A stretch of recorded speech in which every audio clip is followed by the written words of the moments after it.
Good afternoon. The Committee on General Government Operations, Appropriations, and Housing is now called to order. For the record, today is Monday, June 22nd. The time now is 3:17. Notice for this budget hearing was disseminated via email to all senators and all main media broadcasting outlets. First public notice was issued on Monday, June 15. Second notice was on Thursday, June 18. The committee will hear and accept testimonies on Bill 282-35 LS, the fiscal year 2021 Appropriation Act as requested by the governor relative to the Department of CHamoru Affairs, fiscal year 2021 budget.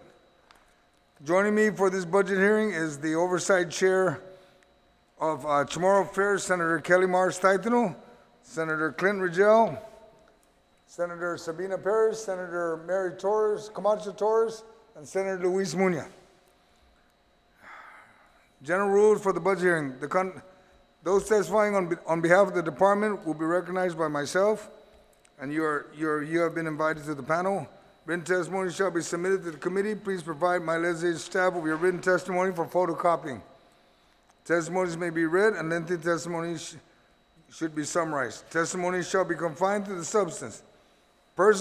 Individuals will be allowed to present oral testimony, and once you are done, you may be asked to remain in the room for further questions or for additional testimony as may be desired by the members of the committee.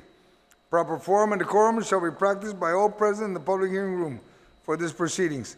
Individuals who fail to maintain proper form and decorum may be restricted from providing oral testimony and or may be asked to leave or be escorted, removed from the room.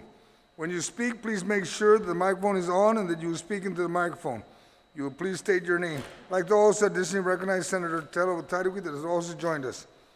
At this time, I ask the panel members from the Department of CHamoru Affairs to rise and for our Sergeant at Arms, please swear them in.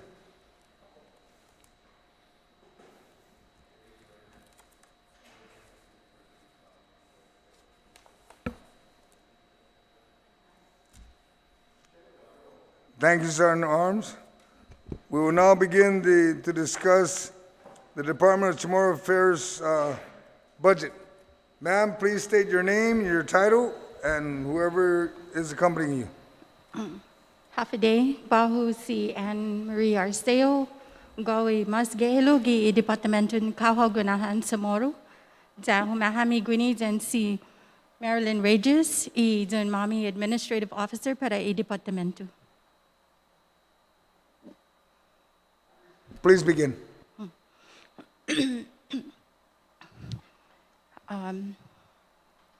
Again, going into from 2019, there's been a lot of reorganization so far. However, our mission to create, develop, implement, and maintain an integrated program for the preservation, promotion, and advancement of the native Chamorro and other Asian Pacific residents of Guam, it is intended that the public corporation be the guiding force in all aspects of Chamorro culture, language, preservation, education, arts, humanities, and history through public policy and advocacy, research and publication, authentication, restoration, presentation, and production, and by providing and overseeing a repository for historical documents, cultural artifacts, and documentary narrative, film, and video. I'd like to note that presently, the Department of Chamorro Affairs only oversees 3 divisions right now, or rather 4. The President's Office, Chamorro Village, the Guam Museum, and the Research Planning and Training Division, which is not funded.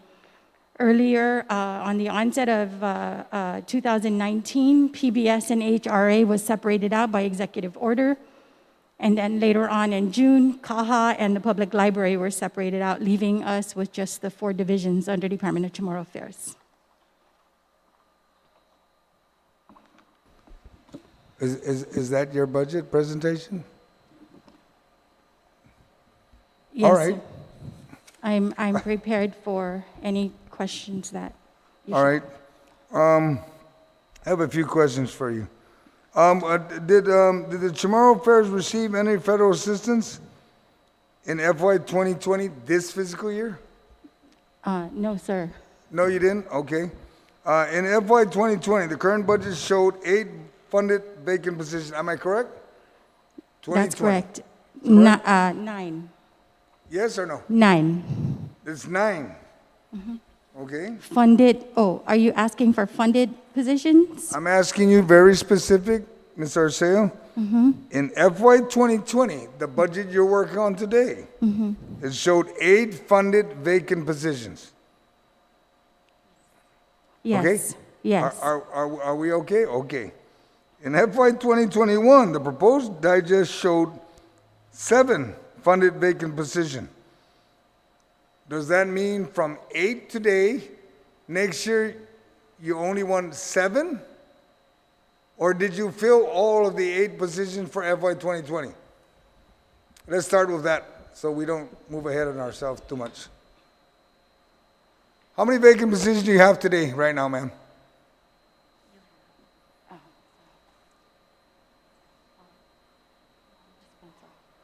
You started with 8 vacant. How many do you have today? 7. You have 7 today. Next year, come October, you're only asking to continue funding those 7, correct? Yes. Okay. Now on the and how do you plan on filling those positions, ma'am?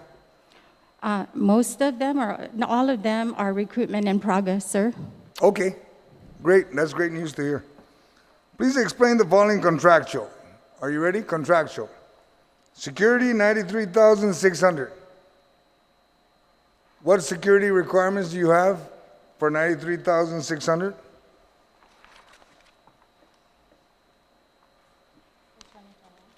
Where are you providing? Are you asking for 2020 or 2021? What do you have today? What do you have today? 93,600. Okay. You want to continue it next fiscal year, correct? Yes, that's correct. What areas are you using that security contractual for? Is it for the Guam Museum, CHamoru Village? Can you explain that? This is for the Guam Museum. Just for the Guam Museum alone? Okay. Maintenance, cleaning, grounds, 53,000. Is that also for the Guam Museum? Yes, that's correct. Okay. Miscellaneous maintenance. You have 20,705. What is miscellaneous maintenance? Is that for copier machines and a bunch of other stuff? Could you please explain that real in short?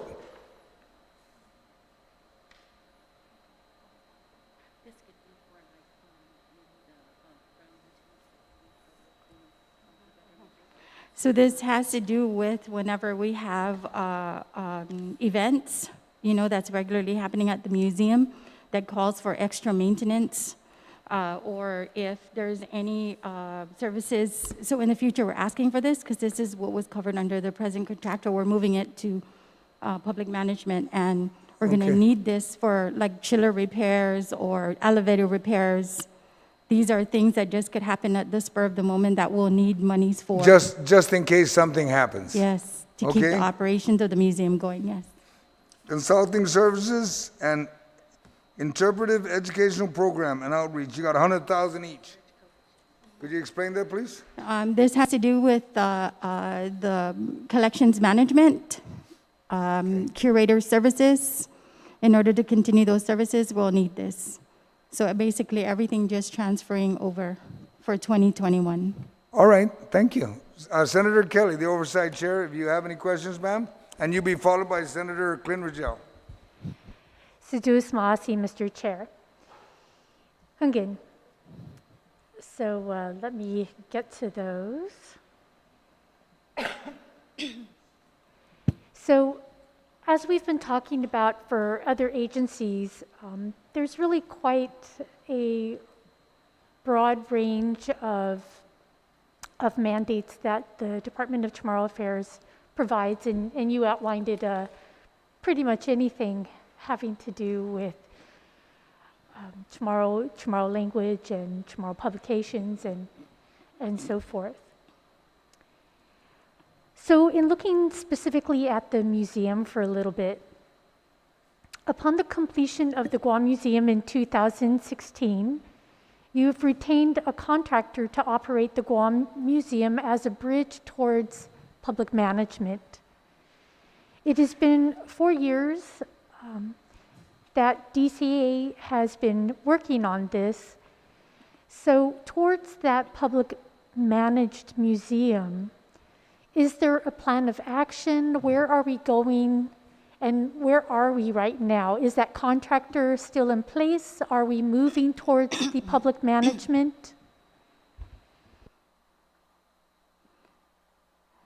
Yes, ma'am. We are moving towards public management.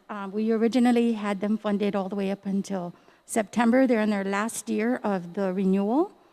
However, during COVID-19, we reduced services to just maintenance and security just for essential services. We couldn't justify, since the museum closed, to continue, them being on a contract. So we just reduced the services to maintenance and security. It's now down to $31,548.58 on contractual services for those two essential services. It's a great opportunity now. You're asking about how we're going into the future. It's a great opportunity to transition to public management, which was supposed to happen during this year. And being that we cut the services down, now we can move those funding into the transition of public management, because at one point, we were going to be really in a hard place trying to pay the contractor on their last year and trying to transition and pay for public management, everything that, they own or they've been doing. Some of those they'll take with them. For example, properties, that were with them that they used inside the museum to function. We'd have to purchase properties now for public management. For example, computers, event tables and chairs. These are just a few things. And then everything that was done on task orders for them, for example, maintenance of the chillers or the chiller services or anything for maintenance, now has to transfer over to public management. And so also recruitment of the positions. And so we're getting ready to recruit those 4 positions for the museum, which will sustain us. And from there, it's a really great opportunity now, after COVID and the reduced services, to move into public management. And I believe that was the original plan all along, that it was supposed to have that public That's management. correct. So you mentioned 4 positions. What are the 4 positions So we have that you need? And do you have any in place right now? Do you have any assistants or docents now? We Yeah. have we have two museum administrators, museum assistants. The 4 positions, there's a curator. That way we can reduce contractual monies for curation services. 2 more museum assistants, which will help with the docent services and taking care of, whatever museum checks, because we have 3 locations right now. It's not just the main museum, where we have to do temperature checks and, collections management checks. We also have the Flores building, which we have an MOU, a 10-year MOU, and that is where we've, and I'm proud to say that when we first moved in, we took all of the remains of our ancestors and moved them from DNA over to Flores right now. And so they all lay in the Flores building right now. And then we also have some things up at HPO, at Historic Preservation, that we're actually sharing spaces with, which we'll have to spend some money on to move to the Flores building, because they're now expanding and they're going to use that space for administrative space. So again, going back, a PC4, a curator, and 2 museum assistants are the 4 positions that we're going to be hiring. And that's recruitment in progress right now. And do you feel, is that a sufficient number of staff? And how do you plan to train them? Is there a training program that you're going to be implementing over the next Yeah, so several months? right now with the 2 museum staffs, we plan to, in the transition, we plan to bring them in to do online training for docents. And then the other two, that way they can lead when the other two come in and come on board, they can actually lead in that training.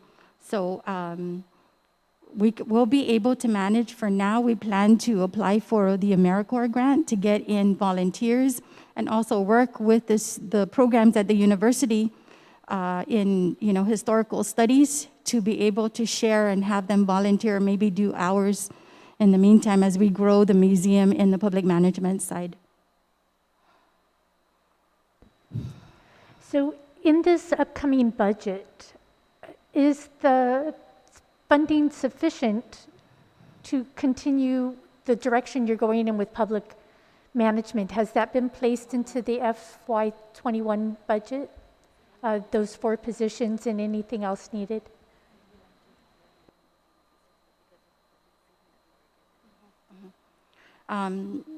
It would be nice to hire more museum assistants to help, in collections management, collections upkeep, and in the docent tours.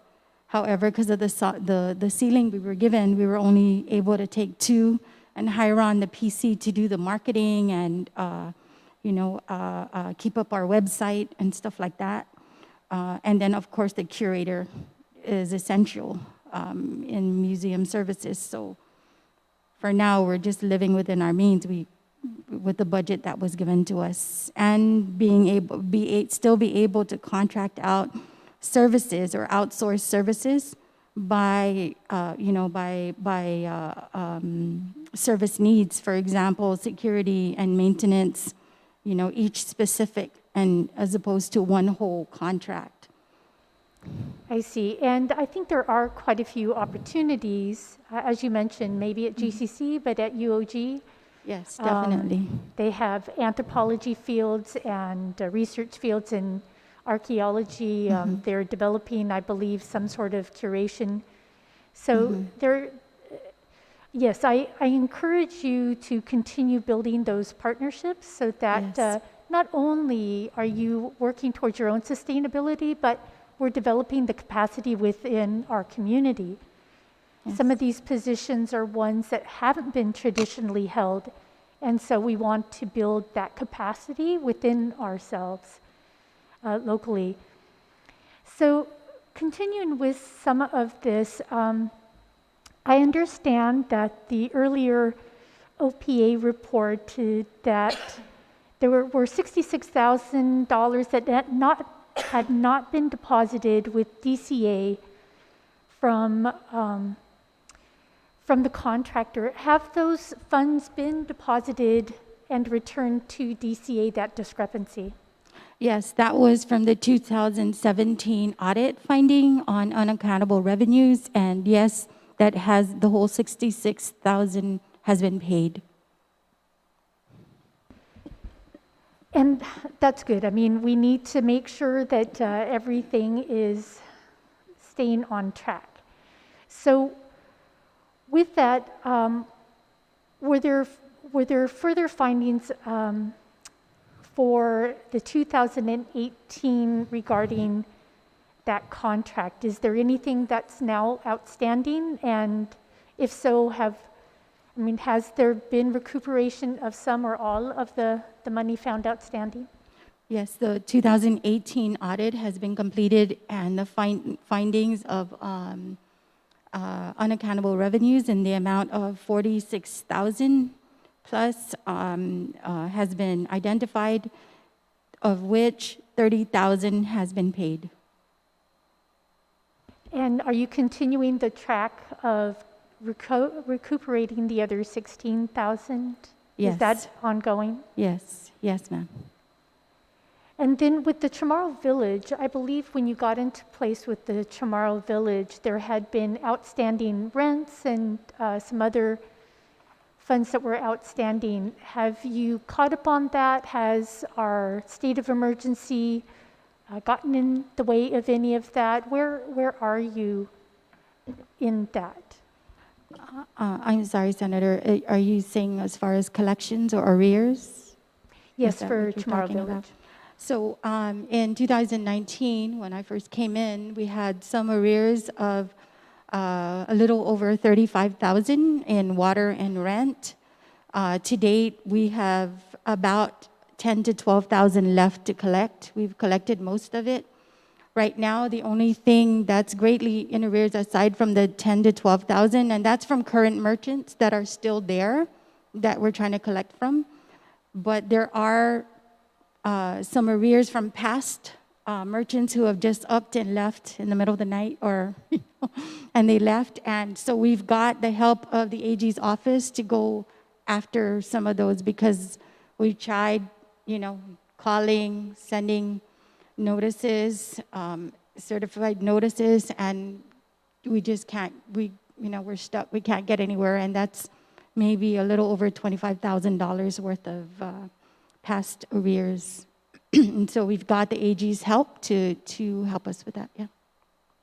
And it's important to hear that you're continuing to follow that through so that the agency is supporting itself as much as possible. I believe with the rents and with the Wednesday night markets, when those were running, that the CHamoru Village was fairly self-sustaining. Is that correct? Yes, that's correct. DCA only provided the budget for the positions that run the village. However, the daily operations with everything that we need to spend on, which is water, power, security, waste management, pest control services, bookkeeping services, the Xerox machines, supplies and materials, and the infrastructure of the village is very, very old. So we get, the system gets plugged up all the time. It's almost every week that we have to hire plumbing services to come out and clean out the system, and the food and all of that happens over there. And so basically now, it's going to hurt without the Wednesday night market, because we average on the Wednesday night market about 13,000 a month on Wednesday night market vendors. And with the merchants, we collect about, anywhere between 25 to 30,000 with the merchants. And right now, not all of them are open. They can't hire people to work for them with COVID in place now. It's just been very difficult, and we're depleting the operational funds very, very quickly. Even just to take a general specimen of the last 3 months before COVID, we had an income between the merchants and the night market of about 35 to 40,000, and our monthly bill is about 34,000, leaving us with 10,000 to work with for all those emergencies for plumbing and whatever grease traps. The village is very old. There's a lot of things that need to be done to bring it to par to handle the capacity, but it's been only up at 50% right now in operation since COVID. And so that's where we stand with the CHamoru Village right now. And is there anything to report on for the rents and other charges during this state of emergency? I'm not even sure if the stores are open right now. Are the stores open? And what is the way that you're interacting with them right now to help them deal with this state of emergency? So we have an upcoming meeting to have Gita come and present to the merchants some of the available fundings, possibly due to or connected to COVID, and those kind of fundings like the PPP program that and some of them have applied. Due to that, we'll be able to, collect rent because that's part of what they put in. So fortunately, those that applied for the PPP will be getting, and we have gotten a few checks on rent for that. However, we're going to have to prorate March, since we ended on March, or we closed on March 16th, I believe. And for April and May, There's a percentage we're charging as per the AG's guidance and not pressing, with the executive order stating not to press, and on going on hardship, we're only going to be able to charge common area fee and storage because they weren't in business. And so the retail stores will be, some of them are opening next week. That's pending their submittal of their reopening plan to include the COVID-19 protocols in place. Some of the main food vendors have opened for grab and go since June 1st. Now, a couple of them are open for dining facilities with, of course, all the COVID protocols in place.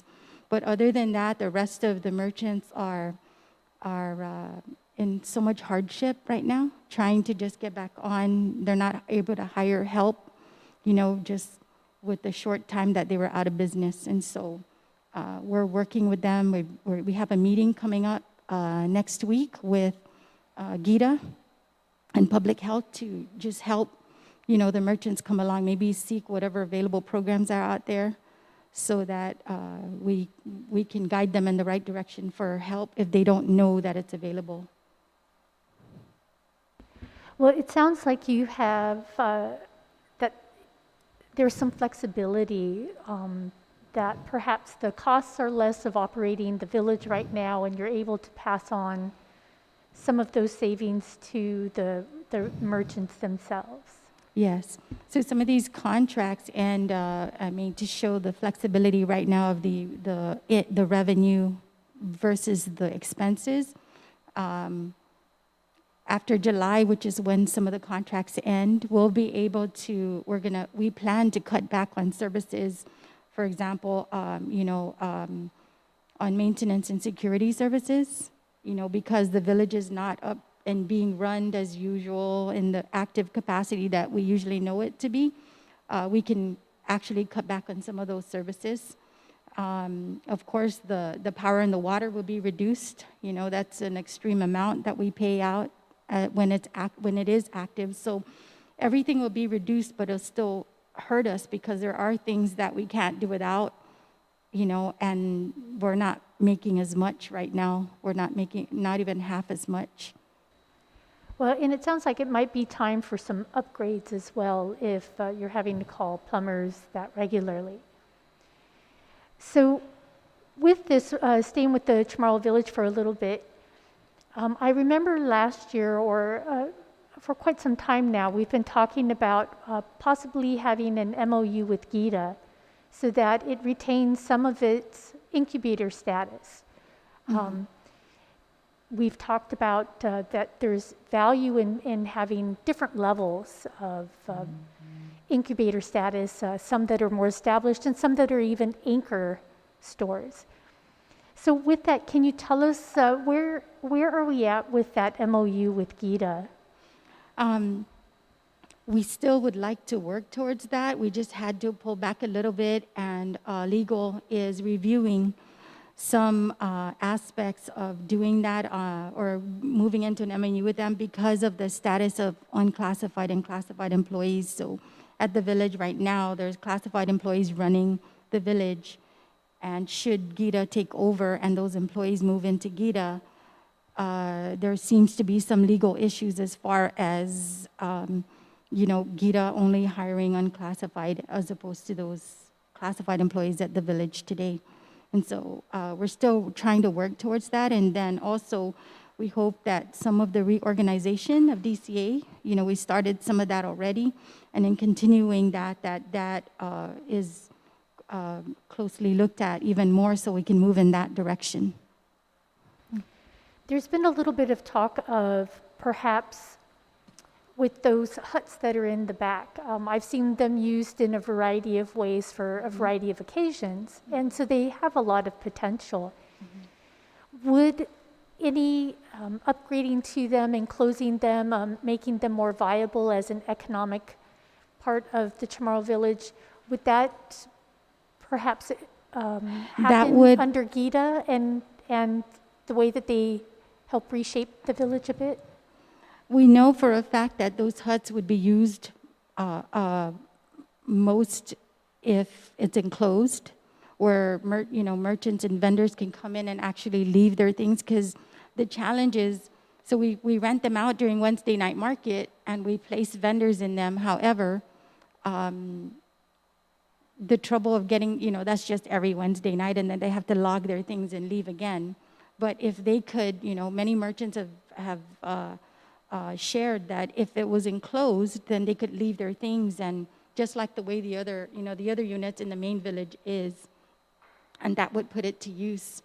However, even though we know that that would be the best way to use those huts at this point to, make it sustainable, and also because it's deteriorating as it sits there, we're still trying to work out how to enter into, this partnership or this MOU with Gita, or even somehow make the village just self-sustaining,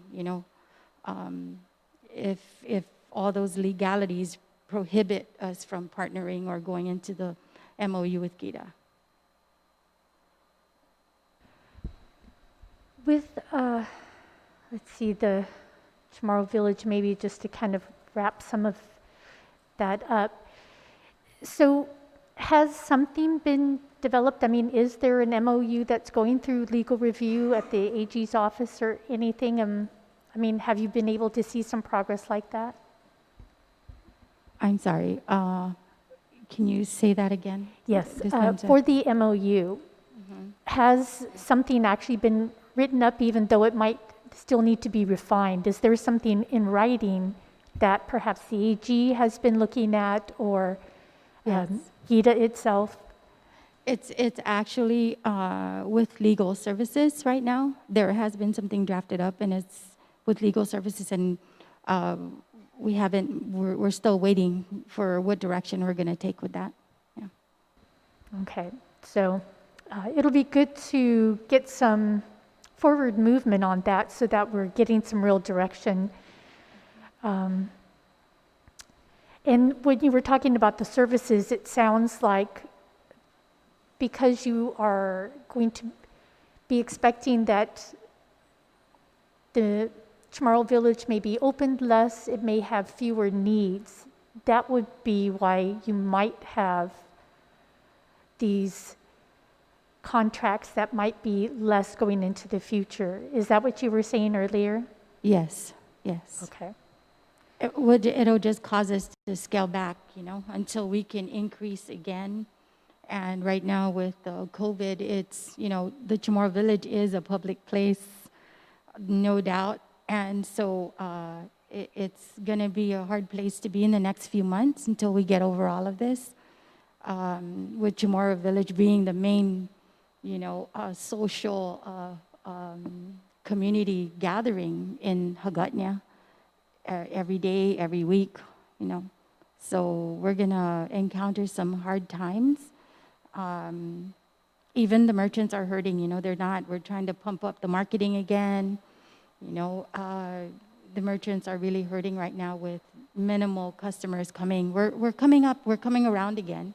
We're starting to pick up, but it's not there where we expect it to be. Especially with Wednesday night, that really takes up a whole chunk of, the budget or the revenue. Yeah. I think that your manager for the CHamoru Village has just retired. How far along are you in replacing that person? Because it seems that that position is really important in helping us understand how to go ahead, to move ahead with the CHamoru Village. We need someone who can dedicate some time to helping us understand if and how we could have Wednesday night market again, maybe just in a very modified form or something. It seems like it's a real crucial position. Has there been movement on that, or am I understanding correctly that the manager has retired? Okay. We're preparing to submit the GG1 for recruitment of the general manager position. Jen Polino just left us or retired. and we're getting ready to process the GG1. Yes.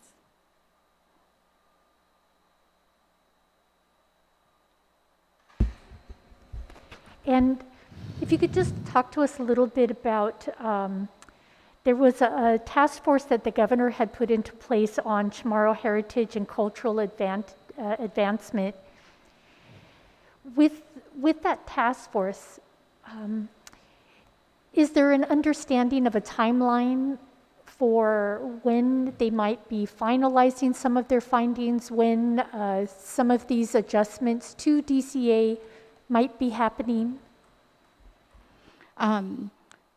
There's no exact timeline. However, I just know that with COVID, it's slowing the process down of all the factors that need to take place. Some of that reorganization has happened already in just moving out the divisions, like Kaha and those divisions that have an aspect of CHamoru, but have other areas that need to be tended to that's not just CHamoru. So being separated out on its own, that is one area. And then the revitalization division under the Commission for CHamoru is something also that's being established right now. So it's been happening in increments, but there's no definite timeline on when the whole process is going to be complete. Okay, and what you're saying makes sense. They haven't necessarily finalized this re-envisioning yet, but I want to just encourage that there be continued real close discussion between yourself and that task force, because yes, we need to make sure that the budget makes sense, that they understand that they may be moving into a budget that you've created with certain visions. So to make sure that that yes, communication is ongoing so that the next year is one that makes sense and is feasible for everybody into getting things into place. And Senator, we have been working very closely with that vision and the budget and what we have to do. So yes, ma'am, we have been in contact with them. Okay, that's good to hear. That's really important because yes, they need to be very closely intertwined, or else the new re-envisioning and the old department, they're going to find themselves in some problematic areas. So let's see. There was a position that we ran across in preparing for today. So in the second quarter report for FY 2020, we're seeing that there's a planner 4 position, formerly of HRRA, and that there's a PC1, let's stick with that. There's a planner 4 position, formerly of the HRRA, that is showing up now under DCA. Is that something that's ongoing? Was that a plan that was in process? What is the status of that? Is there movement of a planner 4 to DCA that you're aware of? We're aware of the executive order that separates HRRA from DCA. However, when you look into the accounts of DCA through the AS 400, there was no funding loaded into the HRRA account. We're trying to get clarification as to where the HRRA funding is right now. We don't have that answer for you now, but we'll get that answer for you when we get back to our office. So you're saying that might be something that was left over from when everybody was still together. Okay. Yes, I believe the account was created when when HRRA was still with DCA. Okay, that's good to know, because we've been wondering about that, because there is no position like a planner for DCA. So if we need to finish cleaning things up so that the separation before some new reintegration takes place, then we're just having everything be in order so that it can move ahead in a clean way and there aren't any straggling positions or misunderstandings. Yeah, so FY 2020 for HRRA, no funding was loaded under the umbrella of DCA. Okay, and it's not part of your FY21 budget request? No, it's not. Okay, good. Well, thanks for that clarification. I've run through my questions, so thank you, Mr. Chair, for allowing me to ask those questions. Thank you, Senator Kelly. Senator Clinton, do you have any questions, sir? No, Mr. Chair, thank you.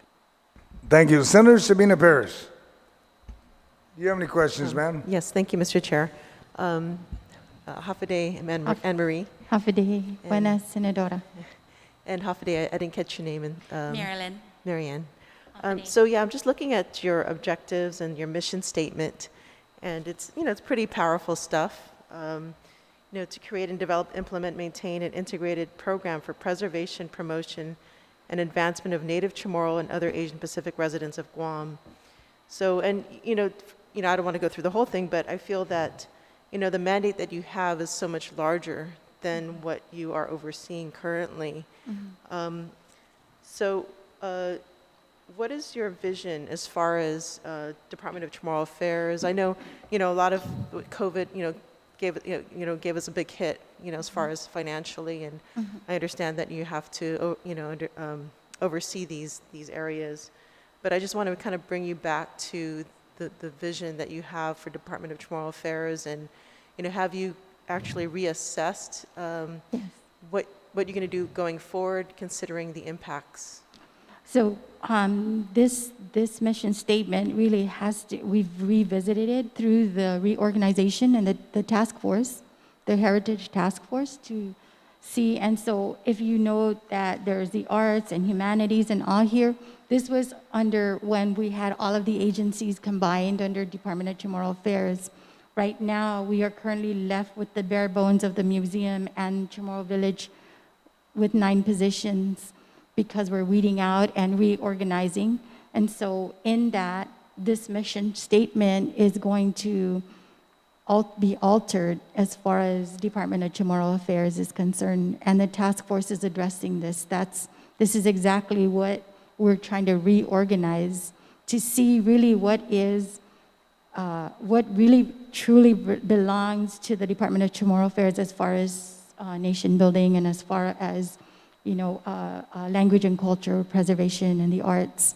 So we can, right now, the way we see it working is that there are, true age or divisions that really fall under us, which is, Chamorro-centric, as opposed to, for example, Kaha, who's been moved out. So they have a Chamorro section, but not all of the arts are under that, that apply to just Chamorro.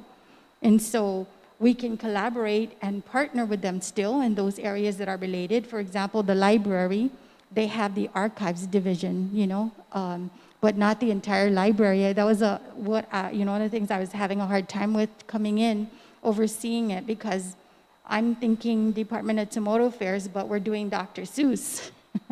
So, these are things in the reorganization that are being addressed, where in the common things of what is Chamorro-centric, that those truly belong under the umbrella of Department of Chamorro Affairs, as opposed to those that just have certain legs that relate to Chamorro, but have other goals and objectives also that is international and not just Chamorro.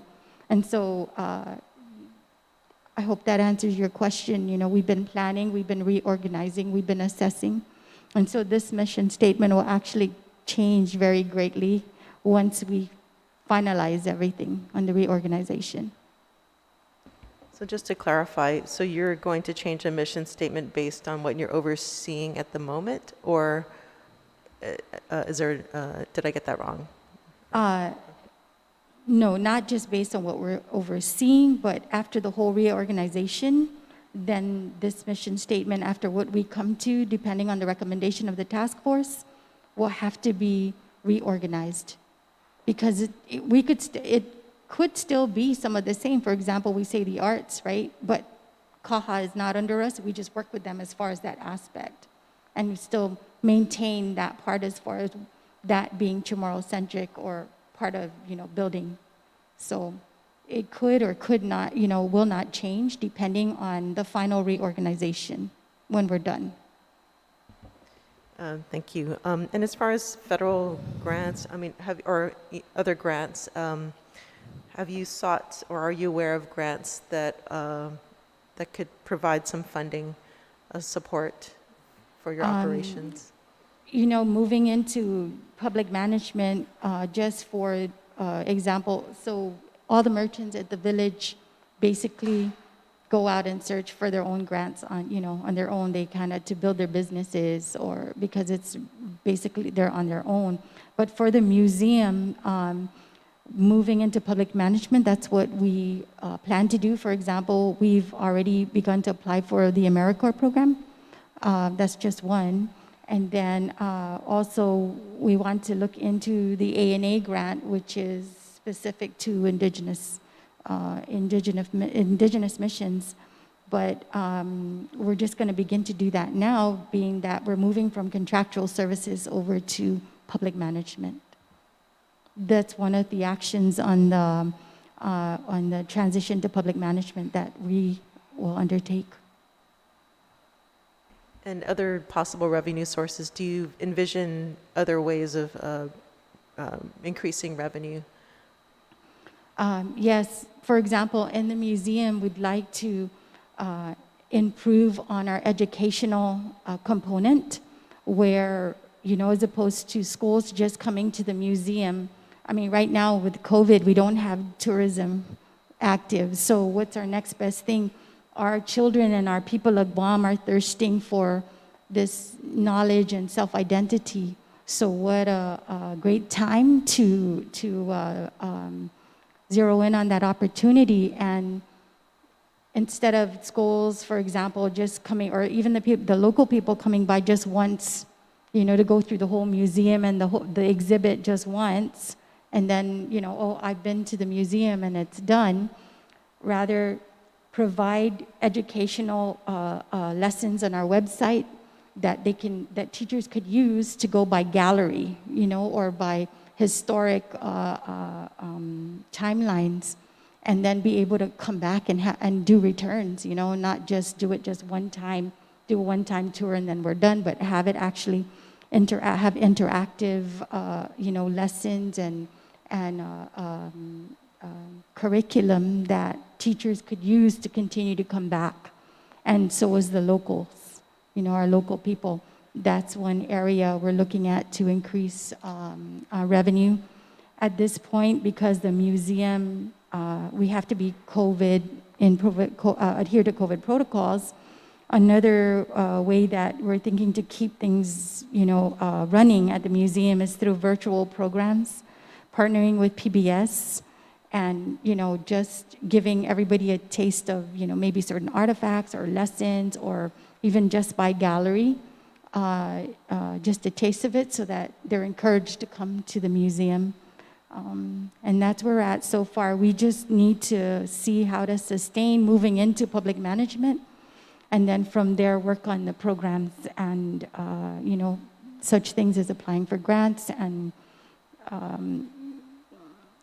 just building institutional knowledge with the new employees that are going to be there. That's going to be the greatest thing that we could give the museum, is now that we're going to have permanent employees there. For example, that curator, there's a lot of young adults that are going through the university and GCC, getting degrees in Micronesian studies and in history, and they're majoring on all these areas. We need to begin to invest in these young adults to build institutional knowledge for the museum. And that's one of the most sustainable things that we could do, going forward. But we will address as we go. Like I said, this is just we got back on June 1st after COVID, and we're just transitioning into public management. And so these are all the things that we are discussing that's on the table, and we are planning. Si Diyos maasi. Thank you so much. Thank you, Senator Barros. Senator Muñoz. Sidus Masi, Mr. Chair. In my dreams, I imagine speaking to you in Chamorro just someday soon. Someday soon. Just do it. Just do it. I promise, someday soon. I just wanted to ask, I mean, you mentioned through some of the questioning about some of the challenges with Chamorro Village, and I understand that it's probably over 25 years that area there that it's been built. And you said there's a lot of infrastructure issues. Yes. I mean, in a perfect world, how do you foresee that being rectified as far as infrastructure? I mean, does it have to, like, do we have to get a loan to Agita to fix it, or how can we just make that an optimal place once again?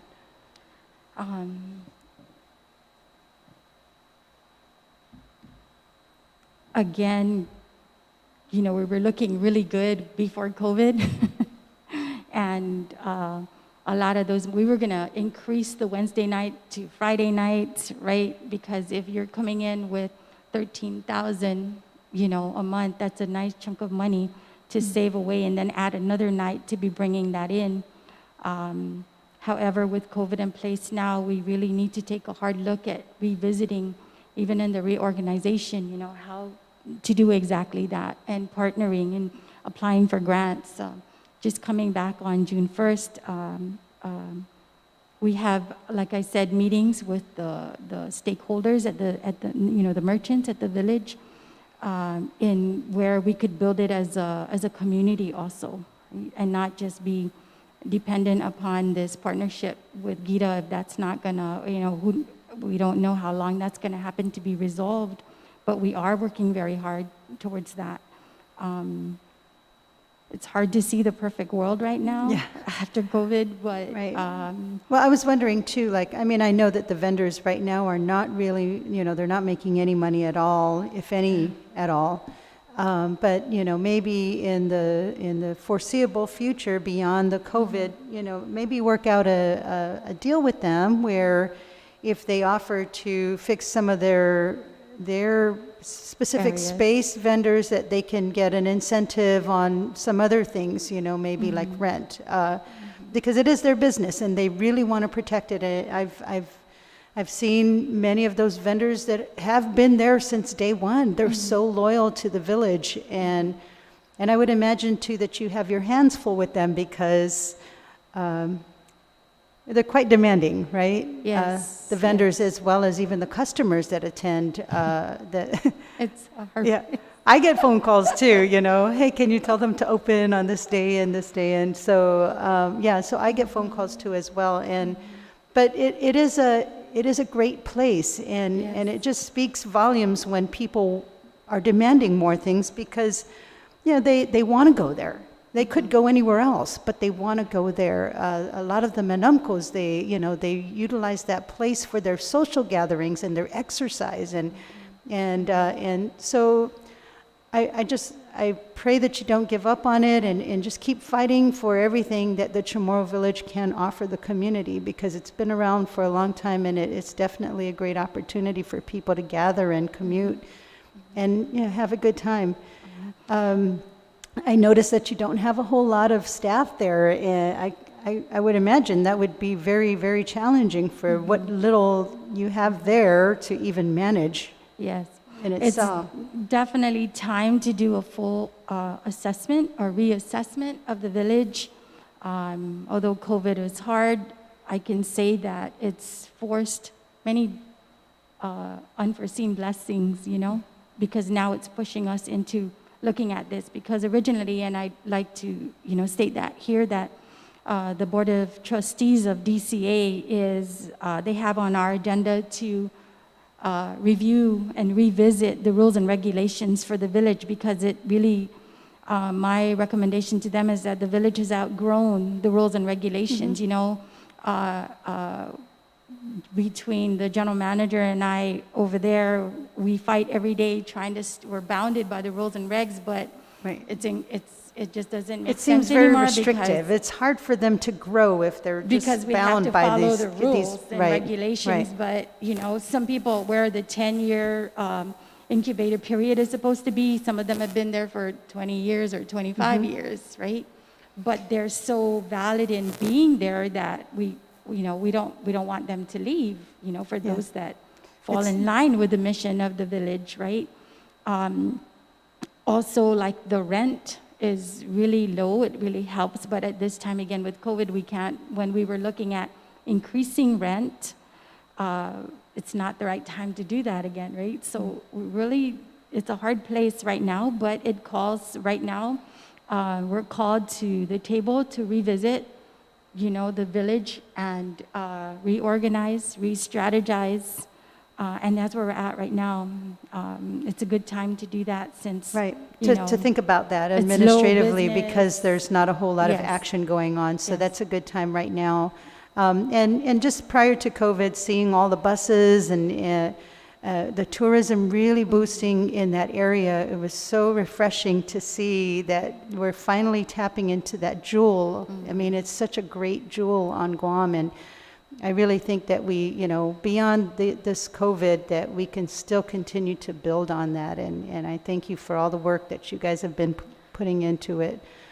I basically, I mean, if you need any help or assistance or anything, please don't hesitate to call me. I'm willing to help however way I can. Caesar's Okay. Marcy. Okay, thank you. Senadora, Caesar's Thank you, Mr. Chair. Thank you. Senator Mary Torres?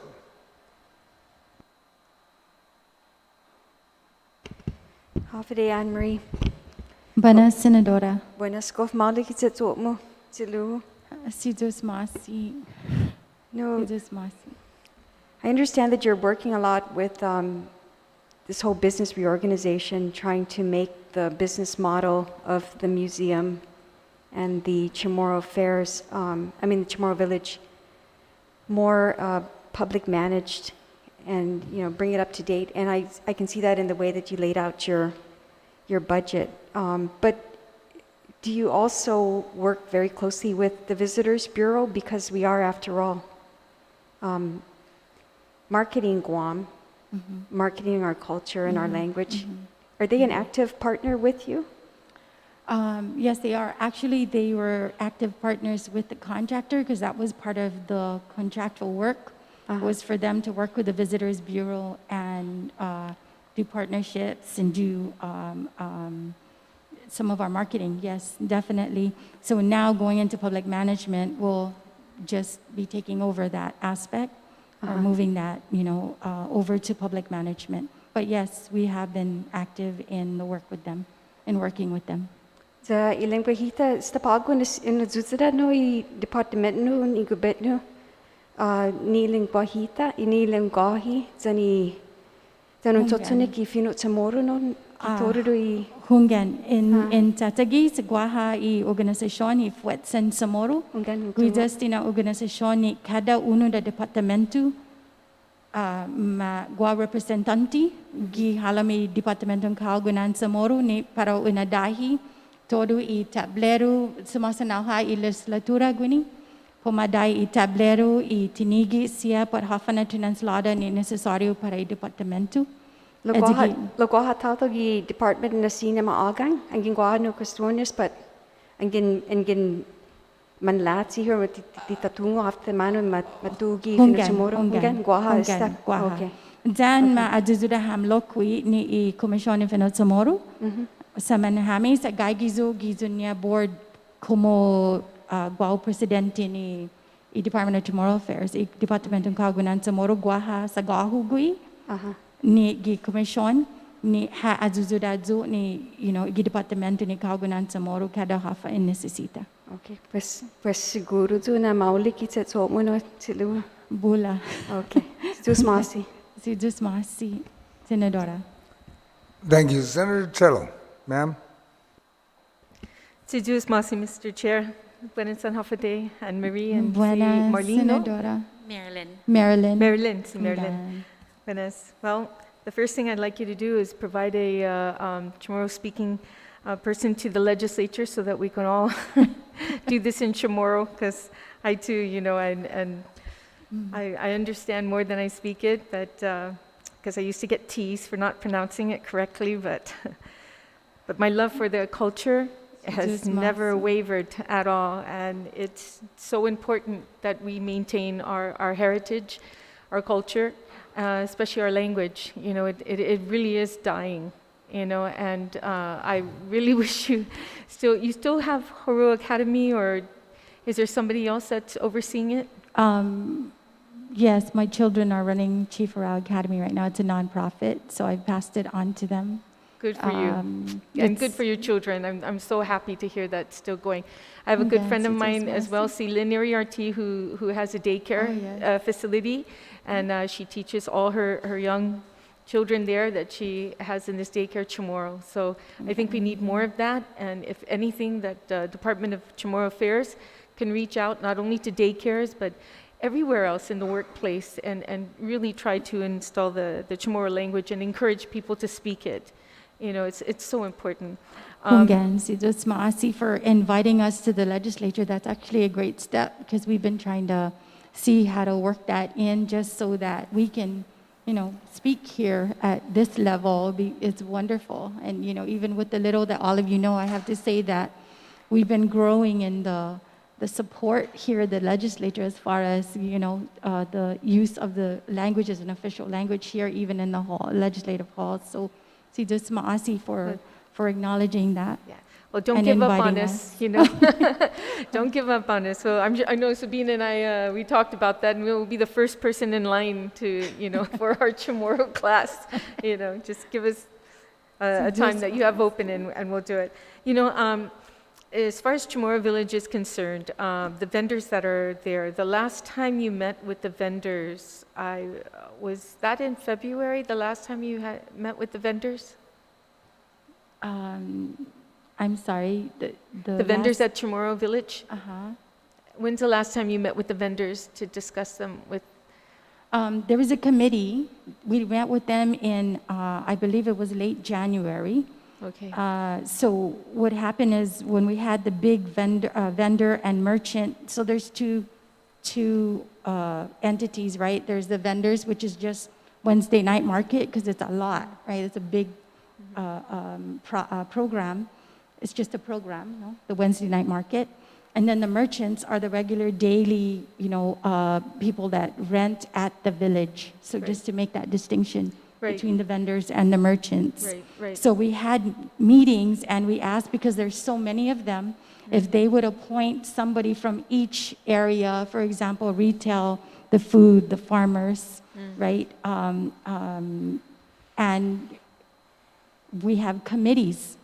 And so the last time we met with the merchant and the vendor committee was in late January to discuss, how we can continue to move forward or improve the programs, improve, how often we open, considering an extra night, like I said, from Wednesday night to add on another night, Friday night, Right. So late January. So I think, from January and considering what we've been through, this island has been through, especially where it actually caused, crisis, especially to the businesses that are there, small businesses. And to only meet with them in January, I think maybe, Anne-Marie, it's time to meet with your vendors and your merchants real soon here. We have a finding way. meeting, we do, Okay. we have a meeting with them on, I believe it's the 27th or the 29th. That's so good to hear. Yes. Because, I get calls to Anne-Marie coming to the, going into my office, and, they're concerned about it. But in the meantime, I hope you guys, I'm not going to take too much time. You have my full support. This money is Just coming from Marcy. TAF, and that would happen, we're not tracking, not even close to half of what we're supposed to be in the TAF, and we're going to have to get it from somewhere, but you can rest assured I will advocate, and I hope my good colleague, the oversight chair, will make sure that you get the money needed for 2021. And if there's any shortfall whatsoever, which there might be, We have a report that should be coming out that we will keep you whole and continue on with the good work that you're doing at Chamorro Affairs and the advocacy for our culture and our heritage to keep it up. That should never fall at all. Sí, just más. So, That's so good to know that we have that support because it's a really lonely place right now. You know, I mean, we have the support, but it's maybe not so much lonely than hard. It's just a hard place to be all around, and we're just trying to. The good thing about it is we're trying to collect everything coming back on June 1st. You know, just reopening, coming back on June 1st, and so like I said, we have that vendor and merchant meeting. At the end of the month, and we'll take it from there. Okay, si Diyos masi. Si Diyos masi, Senadora. Thank you, Senator Tello. Thank you, my colleagues, for your questions. The committee will conclude the budget hearing with the Department of Chamorro Affairs. The committee will continue to receive testimony reference to your budget, Chamorro Affairs. Please address your written testimony to the Committee on General Government Operation, Appropriation, and Housing, and submit it via email to Senator Joe S. @gmail.com. Jesús Masi for your attendance, participating in today's hearing. And for those at home, thank you for watching. Si Diyos maasi todo. This budget hearing on Bill 282-35 LS relative to the Department of Chamorro Affairs is now adjourned. It is now 4:22 p.m. Viva Chamorro. Thank you.